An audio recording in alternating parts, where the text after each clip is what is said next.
Good morning student. Difference of two set का एक example देख लेते हैं हम लोग। जैसे मान लीजिए ए सेट के अंदर ये एलिमेंट है 1 2 3 4, बी के अंदर है 2 4 7 9। तो ए माइनस बी में कैसे लिखेंगे ये सेट हम लोग? तो ए के वो सारे एलिमेंट जो बी में ना हो वो ए माइनस बी में आएंगे। तो 1 ए में है पर बी में नहीं है तो 1 आएगा। 2 बी ए में है और बी में भी है तो ये नहीं आएगा। 3 ए में है पर बी में नहीं है तो ये आएगा। 4 ए में है बी में है तो ए माइनस बी 1 माइनस 3 होगा। तो ए के वो सारे एलिमेंट जो बी में ना हो वही ए माइनस बी फॉर्म करेगा। ऐसे बी माइनस ए, बी के वो सारे एलिमेंट जो ए में ना हो वो बनेगा 7 और 9 का। तो ए माइनस बी और बी माइनस ए यहाँ पे दोनों सेट इक्वल भी नहीं दिख रहा। फिर एक बात यहाँ नोट में देख लें कि A minus B, A intersection B and B minus A ये म्यूचुअली डिसजॉइंट सेट्स हैं। इसका क्या मतलब है कि इनका इंटरसेक्शन, इन तीनों में से किसी भी दो का इंटरसेक्शन लेंगे तो वो नल सेट होगा। तो वो डायग्राम में दिख भी रहा है। जैसे इसमें देखिए ए और बी ये यूनिवर्सल सेट रेक्टेंगुलर रीजन, और ए और बी दो सेट हैं, इसमें कुछ रीजन ओवरलैपिंग है। ये वाला शेडेड रीजन ए माइनस बी फॉर्म करेगा, ये शेडेड रीजन बी माइनस ए फॉर्म करेगा, और इन दोनों का जो ये कॉमन ये ए इंटरसेक्शन बी। तो ये तीनों ही डिसजॉइंट सेट दिख रहे हैं। इन तीनों में आपस में कोई इंटरसेक्शन नहीं। जैसे इस रीजन का इस रीजन के साथ कोई इंटरसेक्शन नहीं, इस रीजन का इस रीजन के साथ कोई इंटरसेक्शन नहीं है। ठीक है, तो ये तीनों डिसजॉइंट सेट होते हैं। लास्ट टॉपिक है सिमेट्रिक डिफरेंस ऑफ सेट्स। तो क्या मतलब है इसका समझ लीजिए। The symmetric difference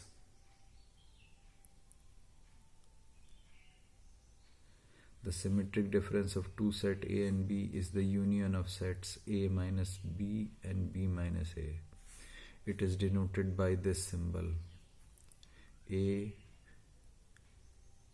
symmetric difference B।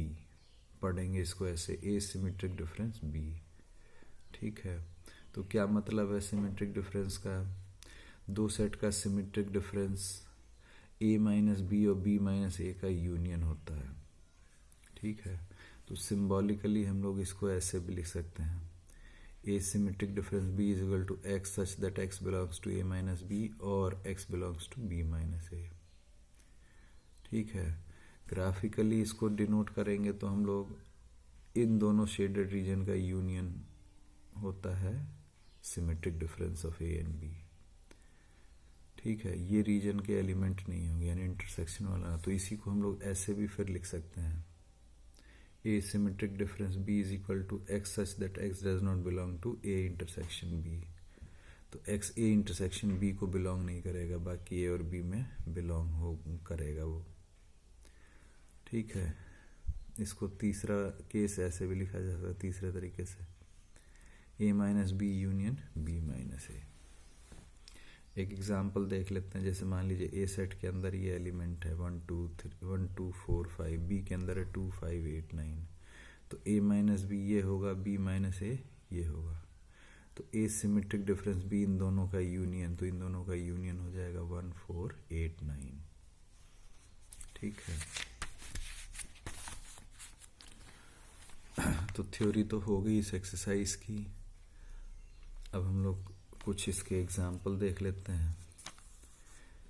Question number 1 देखते हैं। जैसे मान लीजिए ए सेट के अंदर ये एलिमेंट है, बी सेट के अंदर ये एलिमेंट है, और पूछ रहा है ए यूनियन बी लिखें और ए इंटरसेक्शन बी लिखें। तो ए यूनियन बी का मतलब ए और बी के सारे एलिमेंट जो दोनों में आ रहे हों उनको एक बार लिखना है। तो 2 4 6 8 10 12 ये हो जाएगा A union B. A intersection B का मतलब जो दोनों में कॉमन हो, जो दोनों में कॉमन हो वो 6 और 8 है तो वो लिख देंगे हम लोग। सेकेंड क्वेश्चन है ए के अंदर मान लीजिए ए एक सेट है, इसके अंदर एलिमेंट है ए बी सी डी।